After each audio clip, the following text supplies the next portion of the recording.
So a lot of people want the EU citizenship, the European Union citizenship, and there are three ways. The main reason why everyone dreams, especially Americans and Brits, they dream of a EU citizenship is because once you have an EU passport, you can pretty much live in any of the 28 EU nations. They're small nations, extremely beautiful nations. You get access to the Schengen pass, and once you have the Schengen access, there are 28 different EU nations where you can spend your time. You can reside indefinitely for a lifetime. So let's say someone is retiring and they want to spend a year in every country, then that itself would take 20 years to experience each EU nation. So there are multiple use cases.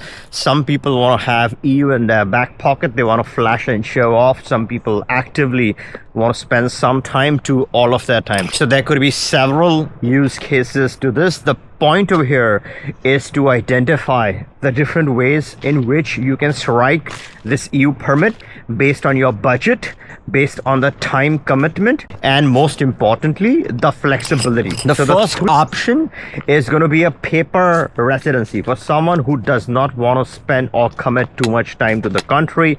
All they're interested in striking a paper residency without being a tax resident. They want to acquire the EU nationality. I'm going to discuss that option. The second way is a cost-effective solution. So a lot of people don't necessarily want to spend too much.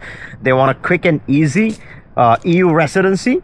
And interestingly, apart from being the cheapest EU residency, which is going to be a fraction of the other programs, here there's no physical presence requirement. So this is essentially a paper residency. Also, the time frame to citizenship is slightly longer because it's obviously a cheaper option. So there's going to be a trade-off at some point. So I'm going to discuss this in detail. And these residencies are all from different EU countries. The third option is still a very popular option where you can strike the EU residency by purchasing a property. And yes, this also could lead to citizenship in the end. It really depends upon how fast you're seeking that EU nationality. All right, now the first option over here is one of the most popular offerings, and some of you must have guessed it by now.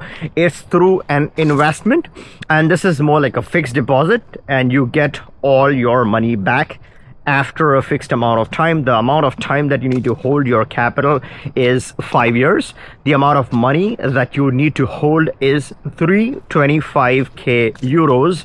This is like a fixed deposit, but it's a hospitality fund where one of the biggest, the leading brand names in Portugal will guarantee these funds.